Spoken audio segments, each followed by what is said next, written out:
활동 동화서입니다. 이제 중2 학생이 국어를 써라는데 관련된 이론을 조금 더 추가해서 설명을 합니다. 시에서는 화자라고 그러고 말하는 자입니다. 그 다음에 소설에서는 서술자라고 그러죠. 시에서의 화자는 거의 다 나일 수밖에 없습니다. 왜 나일 수밖에 없느냐? 세상을 보고 내가 깨달은 나의 깨달음을 발표하는 것이기 때문에 나일 수밖에 없습니다. 그런데 이 말하는 네가 나인데 내 어른이 돼서 나일 수도 있고 아니면 여기다가 엄마야 누나야 강변살자 이렇게 쓰는 것처럼 동요처럼 쓰면 소년이 나온단 말이에요. 말하는 네가 엄마야 누나 했으니까 그러니까 화자랑 나랑 같지 않을 수도 있습니다. 어쨌든 나의 깨달음을 쓰는 건 맞아요. 그래서 생각은 주제고 주제는 이제 이성과 관련된 겁니다. 이성. 그러니까 사람은 이성과 감성이 있으니까 정서는 감정입니다. 그래서 이성 플러스 감성 모든 것들을 균형감 있게 얘기하려면 이렇게 얘기를 해요. 그래서 이성 플러스 정서는 감정이니까 감성. 이성과 감성을 합쳐서 효과적으로 전달한다는 겁니다. 눈과 입으로 전달한다는데 보고 듣고 느끼는 저 오감각으로 느껴요. 오감각. 혹은 공감과 복합감각까지 이렇게 감각을 이미지로 머리에서 뇌에서 감각적 이미지 뇌에서 판단을 합니다. 이 뇌에서 판단한 것들을 전달합니다. 그래서 감각적 이미지, 청각적 이미지 이런 말들을 합니다. 자, 그래서 결국은 시는 어떤 화자가 나타나서 내용을 얘기를 해요. 그럼 주제는 항상 있어야 되는 거고. 그러면 내용은 뭐라고요? 이 주제를 쓰는 이성. 요 분위기는 뭐야? 감성. 이렇게 보면 되는 겁니다. 그거를 합쳐서 주제는 중심 생각이라고 하죠. 자, 화자가 어떤 상황, 시적 상황이라고 하면 육하원칙으로 시를 분석할 때 가장 간단하게 하는 거는 누가 그랬어, 언제 그랬어, 어디서 그랬어, 무엇을 그랬어, 어떻게 그랬어, 왜 그랬어 하는 육하원칙으로 분석하면 됩니다. 그래서 감정 서술을 하는데 그런 유형들을 볼 때, 자, 상황, 정서, 유형 이렇게 돼 있습니다. 자, 상황 어떤 처지냐, 자, 언제, 어디서, 그죠? 언제 어디서,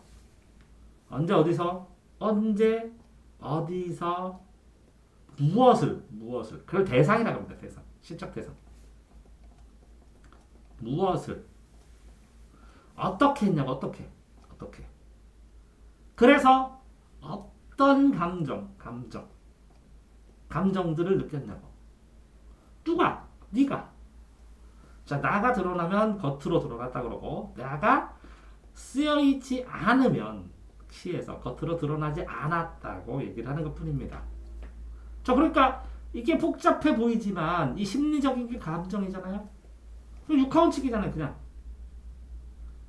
그러니까 육하원칙 상황에서 너 무슨 생각했니?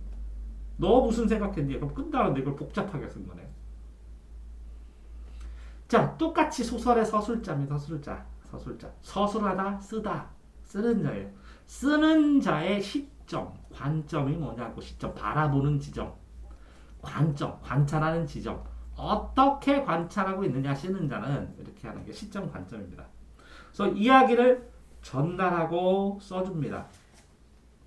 그런데 작가가 등장인물과 똑같지가 않아요. 당연히. 그러니까 화자가 아니라 서술자 그랬죠.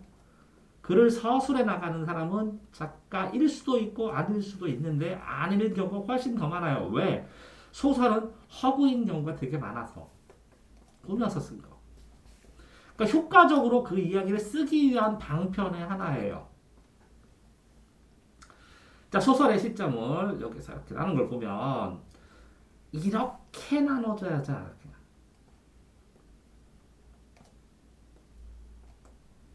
자, 여기는 1인칭과 2인칭입니다. 나와 너에 대해. 그래서 나가 나오는 거야, 나. 여기는 3인칭입니다. 자, 요거는 뭐라고요? 주관입니다. 요거는 뭐라고요? 객관이죠. 객관을 뭐라 그래요? 관찰이라고 해요. 관찰. 저요? 손님은 관찰하는 거잖아요. 계기. 주인은 지 맘대로 자기 생각 쓰는 거고. 자, 주관이니까 주인공입니다. 주인공의 심리를, 자신의 이야기를 내가 서술자가, 내가 주인공입니다. 그러면서 쓰는 일기입니다. 일기. 내 일기.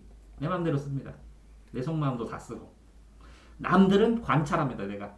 주관적으로 보는데 남들은 내가 보면서 쟤는 어떨 것이다. 내가 판단 다 하고. 일기 쓰는 거다. 근데 이거는 뭐냐. 나가 나오긴 했어요. 1인칭이니까. 근데 내가 관찰자면서 주인공만 아니라고. 주인공은 따로 있어요. 이거에 중요하죠.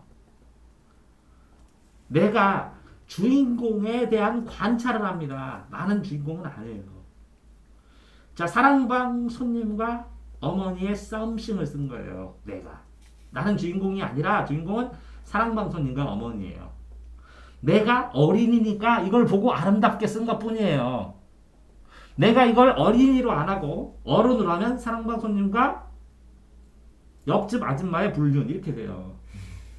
이상해지잖아요. 그러니까 이걸 어린이로 한 거예요. 그래서 아저씨 계란 좋아한다 엄마 이렇게 얘기하고 막 철 모르고 쟤 뭔 얘기요 쟤 그러면 안 되지 막 이렇게 보게. 다른 사람 이야기를 쓰는 거예요. 이 관찰자는. 그러니까 이 관찰자는 어떻게 보면 이 주인공들 이야기를 볼 수 있는 위치만 전체 사건에서는 약간 떨어진 것처럼 이렇게 운용이 되죠. 자, 그 다음에 이거 잘못 썼어요. 요게 일로 가야 돼요. 요게 전지적으로 가야 돼요. 왜? 주관이고 3인칭이니까. 주관이야. 3인칭은 그야. 그가 다 알아. 그러니까 전지적 내. 모든 걸 알아. 신이야, 신. 그래서 전지적 작가 시점. 작가 시점이라고 해요. 작가 시점. 전지적 작가 시점. 작가가 전지적 능력에 모든 걸 다 써. 속마음까지. 왜? 주관이니까 속마음까지 다 쓸 수 있는 거잖아. 속마음까지. 그러니까 여기에다가는 뭘 써요? 관찰자를 쓰는 거예요. 관찰자. 3인칭 관찰자 시점이에요. 그래서 그가 사람들 돌아가는 건 어떻게 되는지 객관적으로 관찰하면서 써주는 거예요. 그가. 근데 그가 누군지 몰라요. A, B, C가. 그가 얘일 수도 있고 얘일 수도 있고 얘일 수도 있고 얘는 이렇게 봤다. 얘는 이렇게 봤다. 얘는 이렇게 봤다. 이렇게 써줘도 되는 거예요.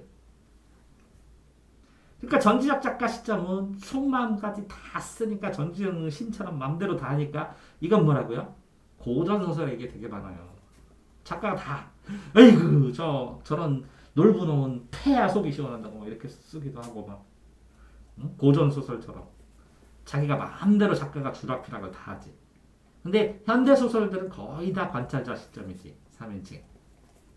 왜? 1인칭 주인공 시점으로 쓰기에는 일기 같으니까 소설 느낌이 덜하고 1인칭 관찰자 시점으로 쓰기에는 내가 주인공에 대해서 남들을 관찰하는 걸 따라서 쓰기에는 굉장히 조심해야 되고 직접적으로 이걸 시각을 나눠야 되는데 그러기보다는 그냥 이렇게 보이는 대로 쓰는 걸 좋아하니까 현대소설도 이런 것들이 많지. 됐어요? 네. 자, 그래서 이럴 때 시험 문제 했을 때 이야기 안에 내가 있다. 안에. 그럴 때는 나가 써있다. 이런 얘기. 이야기 밖에 있다. 그러면 이렇게 그다. 이거는 밖에서 관찰하는 듯한. 요거는 이야기 속에서 내가 관찰하는 듯한. 그래서 밖과 속이란 말을 쓰는 것 뿐이에요. 저 사건, 인물이 바라보는 시점이자 어디에서 바라보고 어떤 시점으로 주관이냐, 객관이냐, 1인칭이냐, 3인칭이냐가 구분이 되는 거지. 자, 읽기 지혜가 늘어납니다. 또 어떤 애가 주식이나 물어보더라고요. 읽기가 뭐냐고. 읽기를 읽으면 이렇게 토양이 생겨요. 흙, 알갱이. 그래서 나라는 나무가 성장하는데 나중에 안 흔들리게 해줘요. 책을 읽으면. 이 흙이 적은 애들은 바람만 홀딱 보면 훌렁 넘어가요. 그래서 지식 정보들을 여기다가 자꾸 쌓아놓는 거예요. 그래야 내가 언젠가 이걸 빨아먹으면서 열매를 맺히니까. 인간 사회의 문화의 폭도 넓히고 감정도 여기다 뭐라고요? 이성, 감성, 정보 그런 거 다 여기 쌀로 되는 거예요. 그러니까 지식, 지혜 전해받고 문화도 전승시키고 그러면서 씨앗도 맞고 그러는 거예요.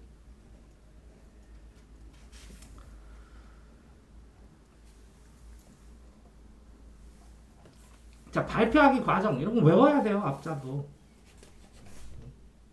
거꾸로도 알아야 되고.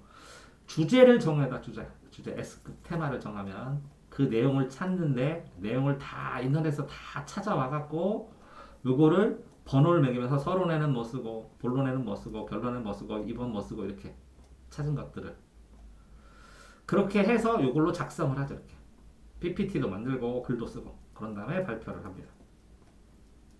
이제 글쓰기 방식하고 똑같죠.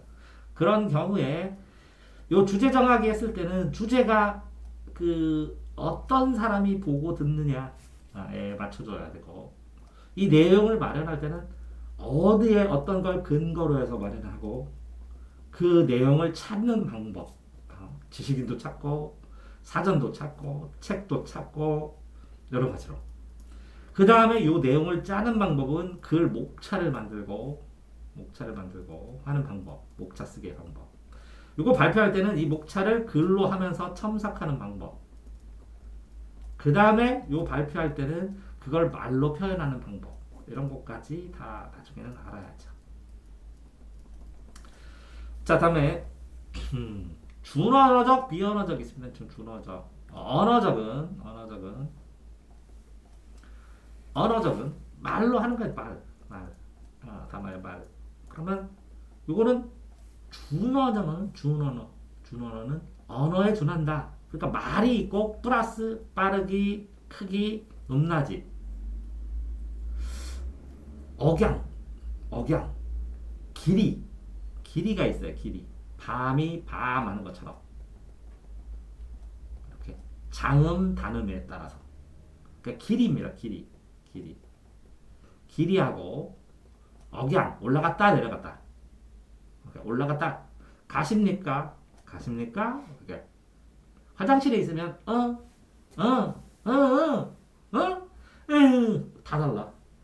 이거 뚝뚝 두드면서 하면 있어 그러고 근데 언제 나와 그러니까 나 지금 싸고 있어. 그래서 나 급해 그랬더니 나올 거야 그러니까 왜 그래 그러니까 다음으로만 다 할 수 있어요. 그리고 이런 것처럼 길이 높낮이가 달라요. 길이와 높낮이. 근데 이거는 언어고 이건 준언어인데 이거 보세요. 이거는 뭐라고요? 비언어예요. 소리 언어가 없어요. 소리가 안 나. 이거는 뭐라고요? 소리가 나. 소리 언어. 이거는 뭐라고요? 바디랭귀지. 몸짓 언어예요. 소리는 안 나요. 근데 이 준언어를 어떤 책에서 반언어라고도 해요. 그러면 이 반어를 언어의 반대가 아니라 동반언어다. 이렇게 생각을 하세요. 언어란 동반된다. 그러니까 이렇게 써주는 책도 있고 고등학교 책에 준언어, 반언어로 써준 게 있어요. 근데 이건 똑같아요. 비언어예요. 언어다 아니다. 잘못됐다. 언어예요. 몸짓 언어. 바디랭귀지. 이해돼요? 네. 그럼 B는 뭐라고요? 소리가 아니다. 이런 거. 자 됐나요? 네. 자 엄마 걱정. 엄마를 걱정했다. 내가 어릴 적 이런 뜻이에요. 어릴 적의 기억입니다. 주제 플러스 소재입니다. 소재 중에서 주제랑 가장 가까운 거. 유년 시절을 떠올렸는데 슬펐다고요. 엄마 걱정했는데 엄마 걱정할 때 내가 굉장히 춥고 쓸쓸하고 외로웠다. 이렇게 과거를 회상했습니다. 비유를 사용해서 자신의 감정은 당연히 쓰겠죠. 감정으로. 그래서 엄마 걱정에서 왜 유년의 인목이냐. 유년의 인목. 어린 시절의 윗목이죠. 유년기가 여기서부터 여기라고. 그 중에서 이 나이 때쯤에. 이때는 유년기에는 엄마가 날 손 꼭 잡고 데리고 다니고 해서 따뜻했는데 요점은 혼자 있어서 추웠다고. 뭐 공간형이에요. 나이가. 세월을 이렇게 유년의 윗목, 방으로. 시간을 뭘로 바꿨어요? 공간으로 바꾸고 이 공간에서 이 윗목에서의 쓸쓸함, 차가움 이거를 촉각적으로 나타내줘서 유년의 윗목 이게 굉장히 시적인 표현인데 윗목이 뭔지 모르고 이런 거 시간을 공간으로 바꿨다 이런 시험 문제 봤어요? 나 같으면 내는데 맞죠? 네. 유년 시기를 유년의 윗목으로 바꿨어요. 자, 동백꽃 갈래 현대소설 제재는 동백꽃입니다. 1930년대 일제강점기네요. 1940년 10년, 20년, 30년 야 이제 말살기 직전이네요. 민족 말살기 직전 40년까지 됐어요? 네. 말살 시기인데 강원도예요. 지금 시대는 지금 엄청나게 심각하거든요. 근데 강원도 깡총 사람들도 안 건드려. 정치 느낌도 별로 안 나. 거기에 어리버리한 농촌 소녀와 소녀가 있었어. 걔네들 아기자기하게 투격투격이요. 그러니까 웃음이 나는 거야. 그래서 해악성이에요. 순박하게 웃는 해악성. 어떤 애가 해악이 뭐냐면 순박하게 웃는 거 해악. 풍자는 날카롭게 비판하는 거. 양반들 비꼬고 그런 거. 골개는 뼈 있는 웃음. 이것도 풍자하는 거 양반들. 그럼 풍자하고 골개의 차이는 뭐예요? 풍자는 비판적인 거에 초점이고 골개는 조금 멍청한 짓을 해. 웃겨. 양반들이. 이해됐어요? 네. 골개, 해학. 요로 세 개를 전통의 이야기라고 해요. 전통의 미학. 역순행정은 역행은 거꾸로 가는 거고 순행은 반드시 가는데 이렇게 가다가 과거로 조금 갔죠. 이렇게 껴넣었죠. 왜 이야기를 여기다 껴넣냐. 이렇게 해서 여기까지 왔죠.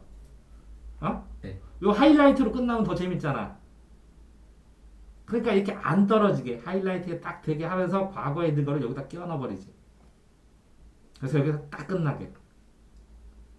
그러면 이렇게 반복되는 느낌도 되고 좋잖아. 향토적 고향 느낌이 나는 거죠. 그럼 역순행 부분은 어느 부분이냐 암기하셔야 시험 볼 때는 당연한 거죠.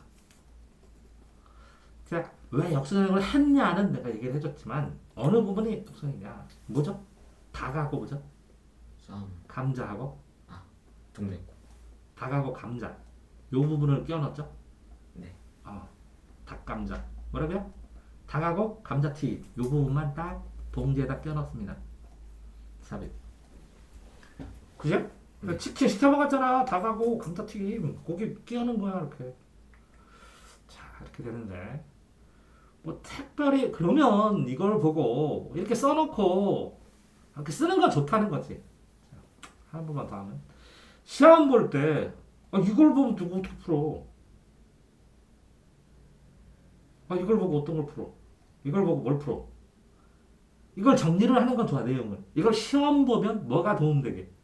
내가 판단할 수 있게 도움되게. 그러면 요거는 뭐냐? 시적 화자의 특성을 쭉 써놓으면 되죠. 시험에 볼 수 있게. 내가 확인할 수 있는 개념으로. 시적 화자의 특성. 요거는 뭐라고요? 상황, 정서, 유형을 육하원칙으로 딱. 재정리. 이 서술자가 딱 쓰면 요렇게 표 하나로. 시점까지. 표 하나로. 요거는 뭐라고요? 단어만 딱딱 써놓으면 되겠죠. 이렇게. 됐어요? 네. 요것도 이렇게 뭐 있지? 요거 세 개? 해학성, 역순행적, 향토적. 1930년 쓰면 되고. 그러니까 일반적으로 써야 될 걸 쭈루룩 써놨는데, 그죠? 사실 뭐 현대소설 당연한 거고. 제재도 동백꽃이 주 제목이면서 제재구나. 당연한 거고. 그러면 1930년 쓰면 되고. 왜 하필이면 봄일까요? 그때가 제일 낭만 좋아. 티격태격하기 제일 좋을 때. 강원도 왜 농촌 마을일까요? 그 작가의 고향이요. 작가의 고향인 거 첫 번째고 두 번째는 뭐라고요? 향토적. 향토적인 것도 되고 또 이렇게 심각한 시기, 민족 말살 시기, 시골에서 순박한 거, 감정, 심정도 좀 달래고 사람들도 좀 달래고 아기자기하고 순박한 우리네 한국 사람 그 모습도 확인하게 하고 이해돼요? 네. 그런 다음에 엄마 걱정해도 이게 외워야 될 거를 써야 되는데 시험 나오면 틀릴 만한 걸 해야 되는데 그냥 대략적으로 그냥 이게 1단계 좁히지. 그러니까 내가 이걸 공부해서 시험 문제 요거는 뭐 나쁘진 않아요.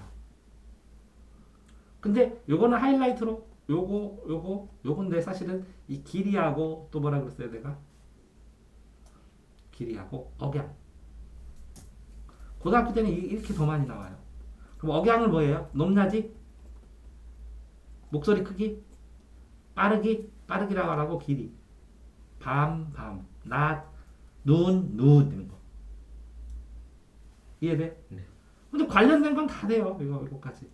그러면 하나, 둘, 셋, 넷, 5개니까 시험 내기 딱 좋죠. 이것도 뭐라고요? 왜 이렇게까지 설명했어요? 순서를 뒤바꿔 놔니까. 그러면 외울 땐 이렇게 넣어야죠. 주제 정하기는 뭐라고? 주. 이거는 뭐라고? 주마. 조직. 그제? 만들기. 그 다음에 발표. 표하기. 그죠? 주마조 만표. 이렇게 외워야죠. 시험 보면. 금방 찾겠죠? 주마조 만표. 뭐라고? 만표 주마조. 만표 주마. 주마 조직에서 만표를 더 외웠네. 오. 아니 그 자꾸 연구를 해야죠. 그래서 시험 보고 까먹더라도 여기까지만 하겠습니다.